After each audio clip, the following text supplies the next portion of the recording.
start by asking you about the, I guess, the warning from the US that your country is now, or could be, just weeks away from having enough enriched uranium for a nuclear weapon. What do you say about that?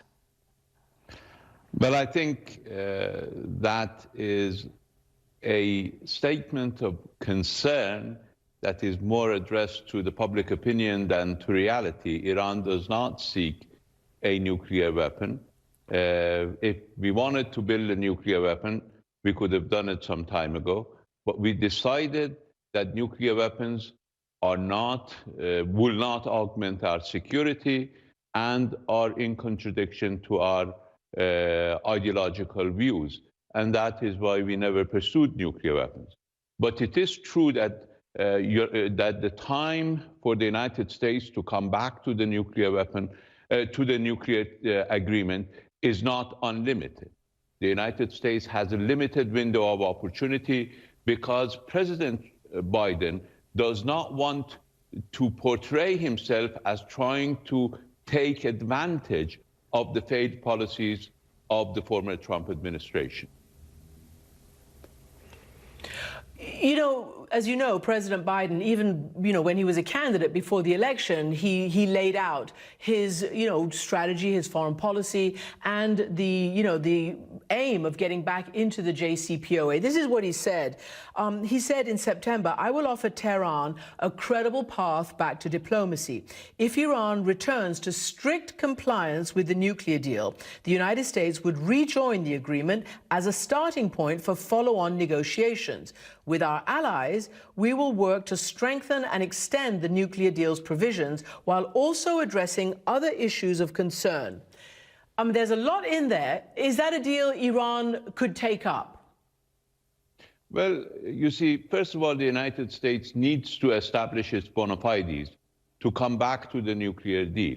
The United States is not in the nuclear deal, and it's not in the nuclear deal because of its own decision to withdraw without taking the routes that were available to it within the nuclear agreement. On the other hand, Iran used the mechanisms in the nuclear agreement in order to limit its cooperation.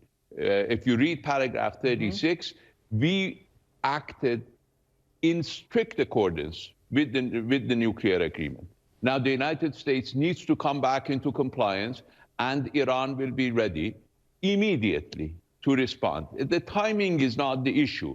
The issue is whether the United States, whether the new administration wants to follow the old policies of the failed policies of the Trump administration or not. Now we can discuss the other issue that President Biden has brought up. The nuclear deal was negotiated based on what we could agree and what we could not agree. This is the deal that was made. The United States has to accept what we agreed upon. We decided not to agree upon certain things, not because we neglected them, but because the United States and its allies were not prepared to do what was necessary. Is the United States prepared to stop selling arms to our region? If it wants to talk about our defense, we spent a seventh of Saudi Arabia on defense with 2.5 times its population. Is the United States prepared to reduce hundreds of billions of dollars of weapons that it's selling to our region? Is the United States prepared to stop massacre of children in Yemen in order, if it wants to talk about the situation in Yemen? The United States was not prepared to discuss these issues when we negotiated the nuclear deal. That is why we agreed to limit the deal. We paid the price. You know, our restrictions on Iranian purchase of arms was extended for 5 years.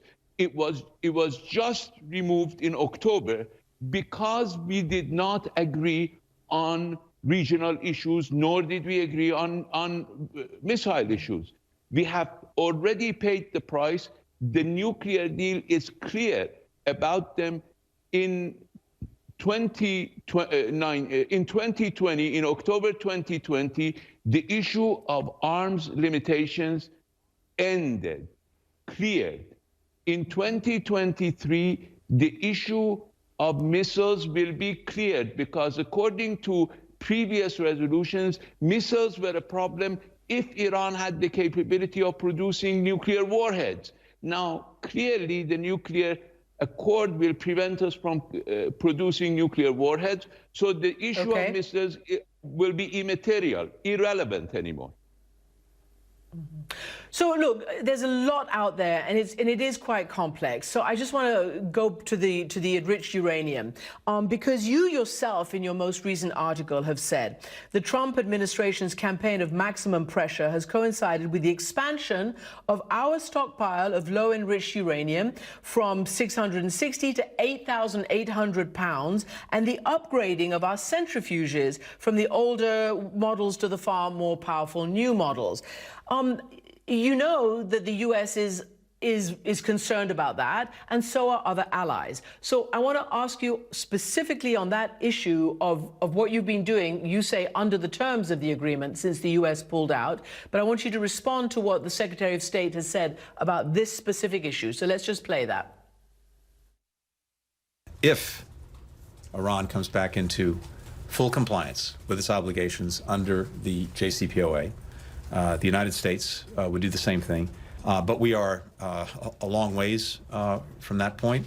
Iran is out of compliance on a number of fronts, and it would take some time, should it make the decision to do so, for it to come back into compliance, and time for us then to assess whether it was meeting its obligations. So we're not there yet, to say the least.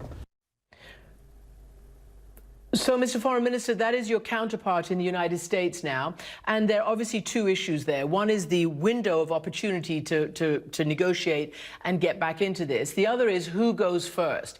I mean, in America, you would call it a Mexican standoff. You know, both sides are glaring at each other, each side saying, you go first. Do you see the possibility of a mechanism that can bridge that gap, whereby you go back to compliance and they go back to compliance at the same time? Or are we going to be stuck in this who's on first for a while?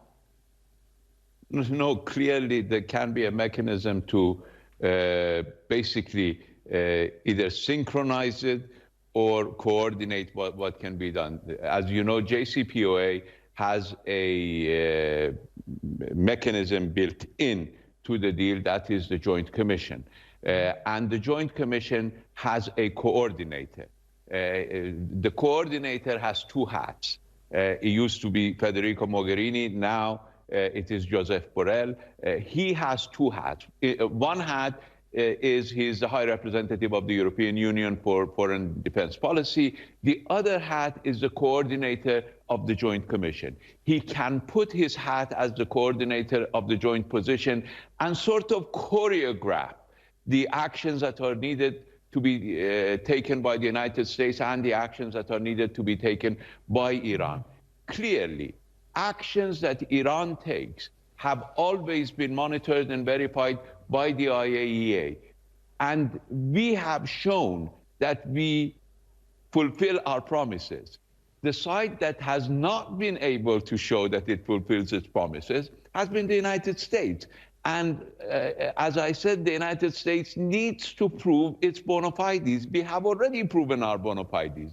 If we are away from the strict limitations of the nuclear agreement, it's because